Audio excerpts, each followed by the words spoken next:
Welcome from the headquarters. We are at the dealing room at Prabhudas Lilladher. Joining me now is Amisha Vora, who is of course the joint MD of Prabhudas Lilladher. And I can tell you that since the time I've come here, there's a lot of nervous energy. It's been a carnage in the market. There is no place to hide. Amisha, what a day to come to this office. But thanks so much for taking out time in what has been a very hectic morning.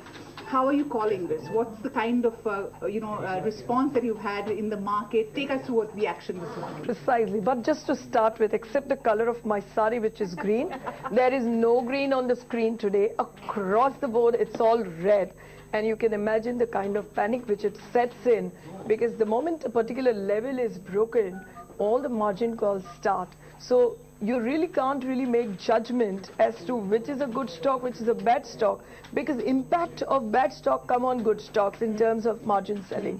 And I think that has been happening not only in India, and of course it's been happening globally too, that in adjusting to the new reality, that global growth is being eaten up more aggressively by China, there is a complete change in calculations and assumptions which is happening. I think one of the key important fallout of that could be that, is America going to think that they also need to be party to this growth, their own as well as global? Do they want dollar to come down? Do they want to postpone the interest rate hike? So all these questions are making the world is connected like never before in this carnage. I think all markets have been impacted. But I'm going to talk to you about the mark-to-market issue and the margin calls that get triggered on a day like this. We were bracing ourselves for a fall like this, Amisha, but I think what spooked the markets most was the rupee fall as it opened. So how do you see, it's like a falling knife, where do you see it settling? Because we kind of have bounced back from that under 8,000 level. We are now above 8,000. What sense are you getting? So 8,000 is a very important support level, both psychological and otherwise also fundamentally. But I think rupee to stop here and to expect it to stop here soon is going to be a little too far-fetched, because even the currency markets is not set in to take rupee depreciation, so positions are adjusting. So is the case with the markets, that around 8,300, 400 market never expected that 8,000 will be tested too soon and with such aggression. So everywhere the positions are getting adjusted and people are getting What is the assumption that you're working with when you think about the rupee? What is the fair level of the rupee? Because I don't think anybody expected the rupee to fall so fast here, but it's not a surprise because the way the other currencies have done, I mean the rupee is going to inch low. We have resisted the fall in other currencies, and we have what is the level that you see the rupee going to? I'm sure you've done 68 and a half, not impossible. 68 and a half, but you see some not towards 70, 69, 70, that's a little bit much. But in case that excess happens, it will bounce back in most likelihood. Okay. Let's look at the sectors which are most vulnerable to what has been happening. I mean, you look at the banks, you look at the cyclicals, the steel companies, two ends of the market which are really badly off.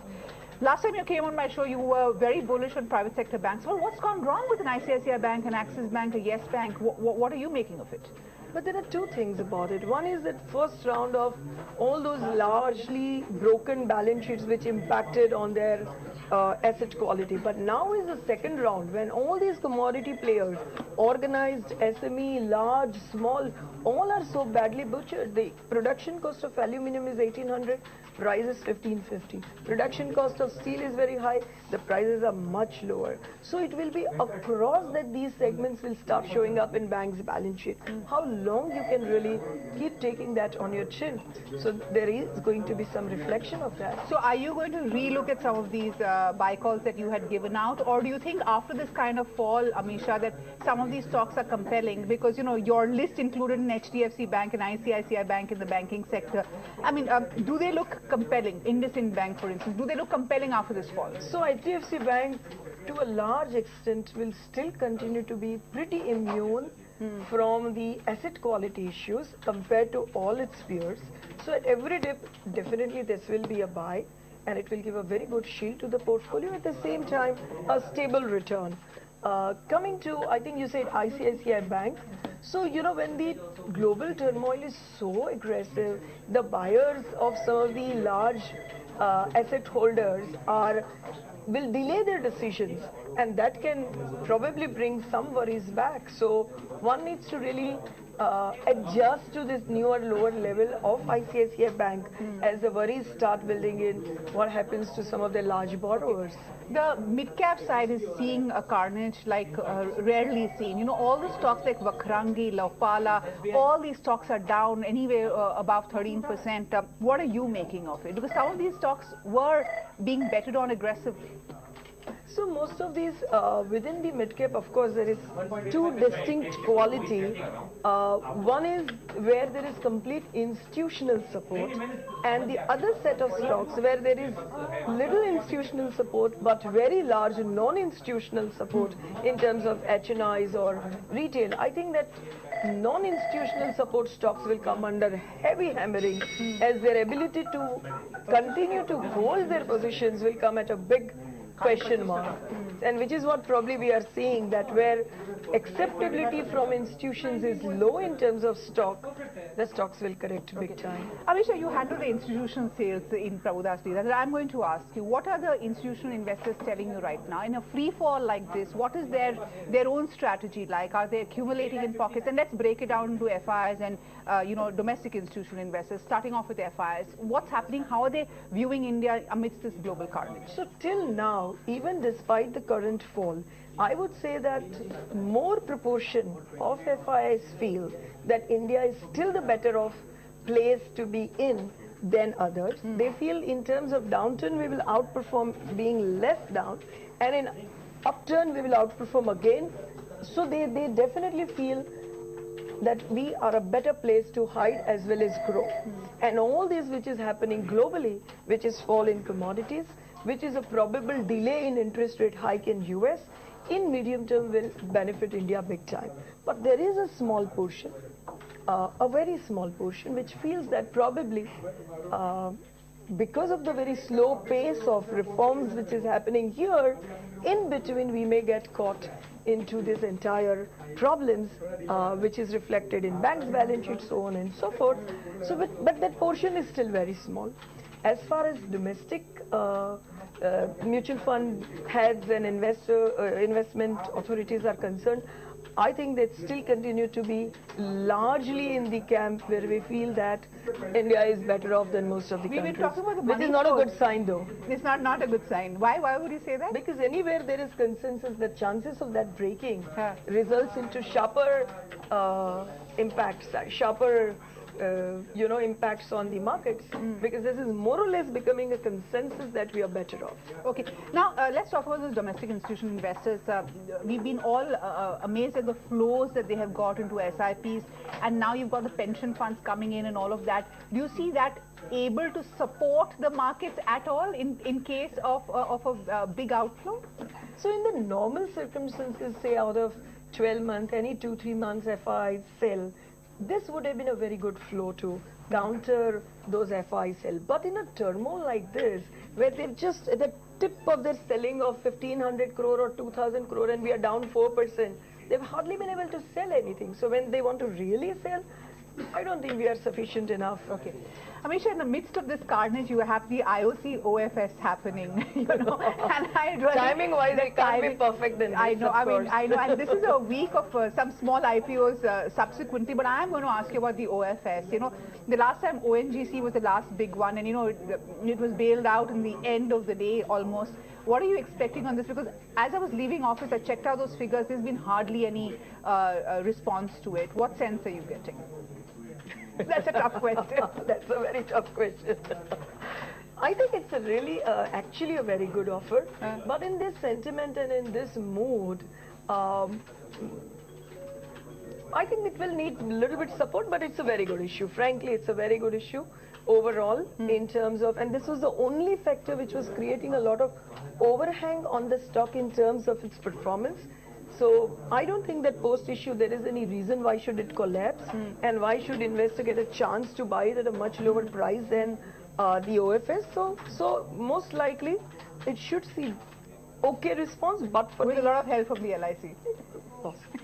Okay, where do you see the bottom? Where does it become a compelling valuation play for you in the current piece? So frankly, as a first point, 7,900, 8,000, we do think is a good point. But in case not, then it goes right up to 7,400, which is where the value play starts. Here, you know... Not at 7,800. You're saying 7,400 is where the value play starts. Okay. 7,900, 8,000 is a level where the belief continues that there are very less avenues globally for investments. So slightly costly will continue to remain slightly costly. Okay. But the moment you break that particular assumption, you need to be really very competitive in terms of valuation. Then 7,400 kinds, where we see, you know, a 10-11% kind of a nifty bottom line growth for FY16, which seems to be a reality rather than, you know, starting with 20%, then going down to 16 and ultimately ending up at 10-11, which looks like a reality. Okay, so I know which way you're calling the markets in this in this terrible carnage. But Amisha, but let me just put one this in here. There will be trading bounces. There's no doubt about it, and we might as well. You know, take support here, spend a lot of time here, be volatile, and not see that 7,400 level. It's going to be extremely difficult to really predict that.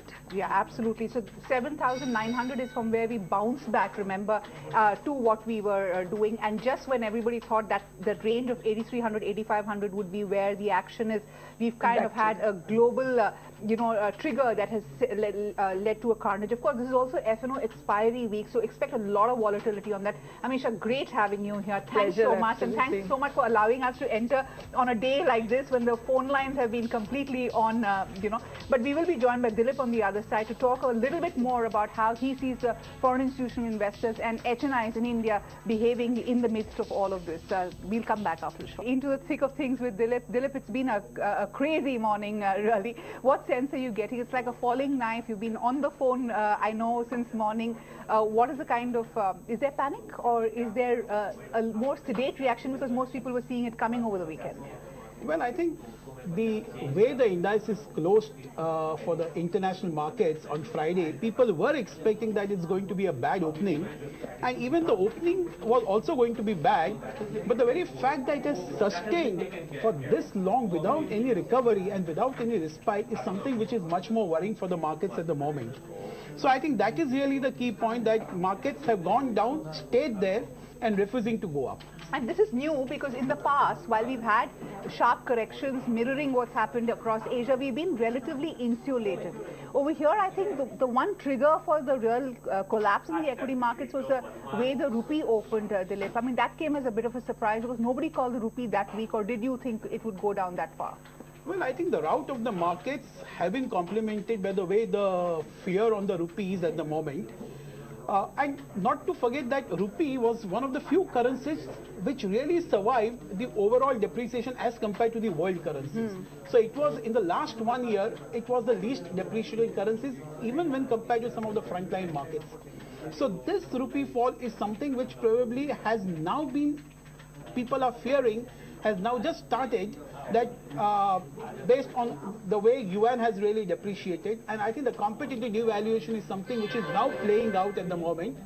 So I think yes, the rupee is one, at a time when rupee really depreciates, we always find that the FIs are passive buyers, they are not really in a hurry to buy, and the hot money really goes out there.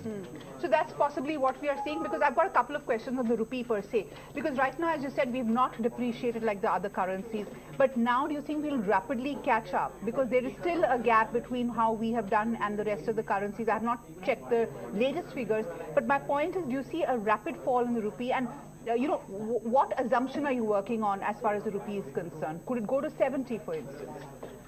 Well, I think below today's level, I think it is anybody's guess, but 69.70, even if it happens in this particular round, one should not be surprised, because the way the emerging markets economies are and way the other currencies are behaving, if Indian rupee doesn't depreciate, then we will be out-competed by most of the other nations, and we'll remain uncompetitive in that. So in that sense, I think the fall of the rupee has to happen if India has to stay in the international market. A further depreciation in the rupee, Dilip, does this mean FIs will completely stop buying in a market like this? I mean, and wait for the rupee to really find the bottom? Because as you said, the first thing that happens when the rupee starts depreciating is hot money goes out and FIs become passive. How are you seeing it happen?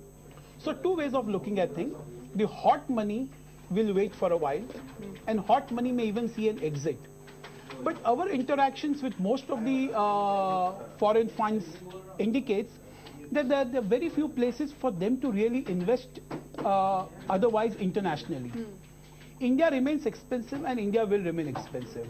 So it's, to give an analogy, it would be something like some of the Maricos of the world, some of the FMCGs of the world, they are always expensive and yet we keep on buying them. India, in a little different sense, people will continue to invest in India, and though the valuations look pretty expensive, so I think the long-term money will still try to find its way during this particular fall. Probably timing will be very difficult for them. Okay. Let's talk about the rupee fall in another context also. We are a net importer as a country, Dilip, so depreciating rupee does hurt. And given the fact that our corporate India has borrowed so heavily, is so exposed to the dollar, internationally this could be a problem. I want to ask you, a lot of companies have very high exposure. Vedanta, for instance, is down 60% almost from the peak this year. A Tata Steel, a Hindalco, a Bharti, very high exposure to forex levels. How do you see the markets reacting to something like this, and what is the collateral damage that they can see? So I think there are 2-3 aspects to your question. As far as the commodity companies are concerned, the falling commodity prices internationally and the falling currencies of the competing nations is a bad thing for these companies, because they are able to sell their products at a much lower price, and we are not able to compete at those prices. So I think that is one of the principal reasons why we find that most of the commodity stocks, whether it's Hindalco, Vedanta, Tata Steel, they're all fallen through the roof. So I think that is one part as far as the commodities are concerned. And as far as the exposure to FX is concerned and the loan exposure, some pockets which were chronically bad, they will continue to face problems, because there are a lot of companies in India who have a good debt exposure and more so in the FX. So they will continue to be bad. But I think for the frontline companies who still have an exposure but who are still not worse off, for them it will be an opportunity to really switch over to maybe something like a rupee loan wherever they think it's possible, because in India now the rupee loans will start becoming much cheaper. Because the way the international currencies have fallen, the way the hedge cost has gone up, I think that will be an alternative which people will be looking for. Okay. Dilip, one last question. In a market like this, the basic senses go for the defensives, and pharmaceuticals and IT have become the de facto defensives because they're not really connected to the rout that is happening in the global markets.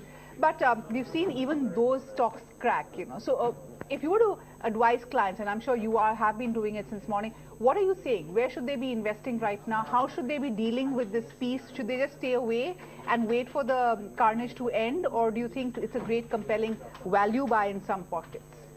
Surely most of the institutional clients are long-term investors, so I think this is a time when they can really buy some of the stocks.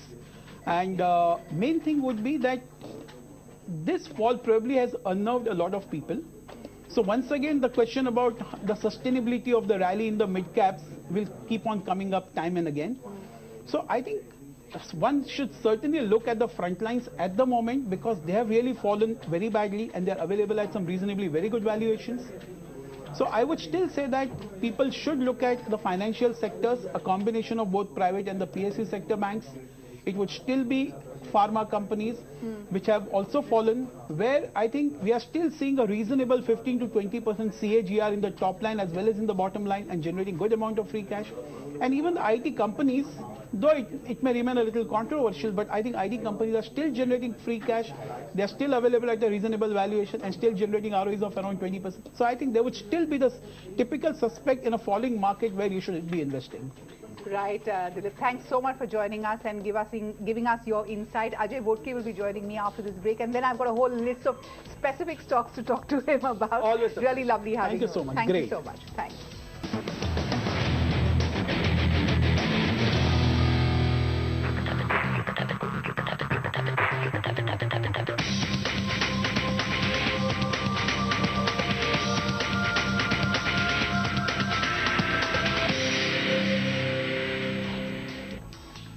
Welcome back. You're watching from the headquarters. I'm at Prabhudas, Lilladher, and what a day it has been to be out here over the last half hour. You've seen the telephone, ringer going on and on. That's really because a lot of calls are coming in this dealing room to make sense of the carnage out here. The rupee has been weak.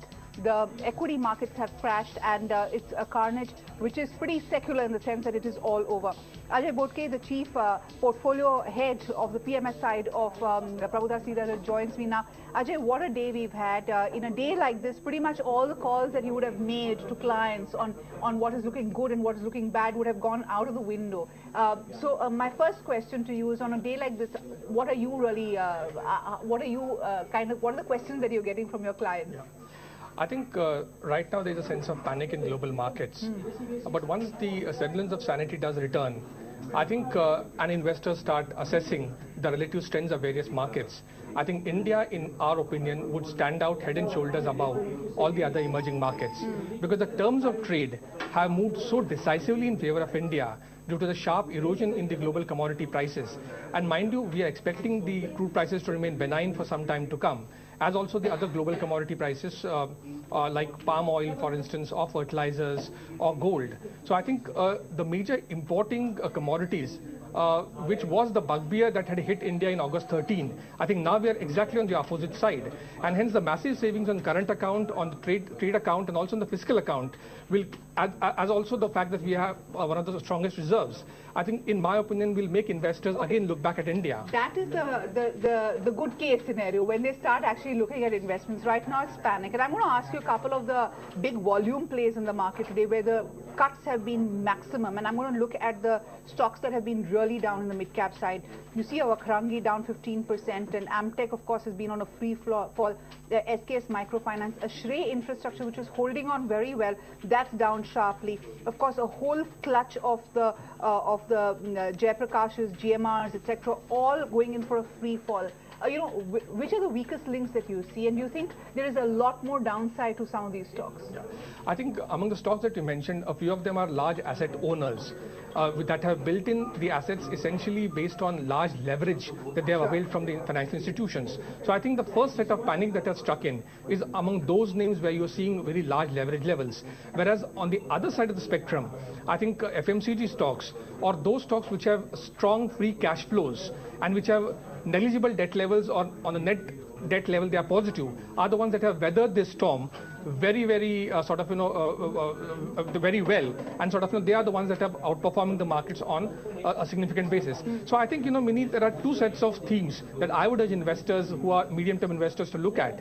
First is concentrate on the investment revival theme, because the government is committed to reviving investments, and there are 4 pointers you should clearly look at. First is you look at the capital expenditure plans that the government has front-loaded. Sure. Roughly 31,000 crores they have spent in the first three months, which is a 38% growth, and especially focus on railways and roads, the two sectors that the government wants to help revive investments in. Okay.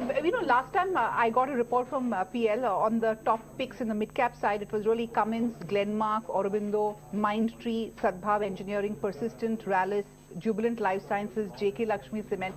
The themes were really IT mid-cap, somewhat pharma mid-cap, and of course some of the smaller cap goods plays in the mid-cap side. Would you revisit any of these right now after this? Or would you stick your neck out and say that they're even more compelling right now? I would tend to agree with you that the latter part. I think, in my opinion, I think the three themes that you mentioned, the investment revival theme, some of the stocks which will benefit from falling interest rates in the medium term, and the mid-cap space in IT and pharma, which will be big beneficiaries in case the currency continues to act as a tailwind with slight, I would say, a managed fall in the currency. So these three themes, in my opinion, will continue to outperform. And the stocks that you mentioned, in my opinion, offer a very good entry points. Stocks like Cummins or Sadbhav Engineering in the road sector and mid-cap capital goods sector. The mid-cap IT theme, Mindtree or Persistent, and the mid-cap pharmaceutical names like Glenmark Pharmaceuticals and Jubilant Life Sciences, in my opinion, would be outperformers if one takes a slightly medium-term view. Okay. But normally after a crash like this, it's the heavyweights that look more compelling because of the valuation gap adjustment. An ICICI Bank, State Bank of India, it's ironical that last week we were talking about re-look at state-run banks. But ICICI Bank is a very, very weak link, and it was part of your list of stocks that you would accumulate among the heavyweights. What's gone wrong for ICICI Bank, and at what level would you say it's compelling?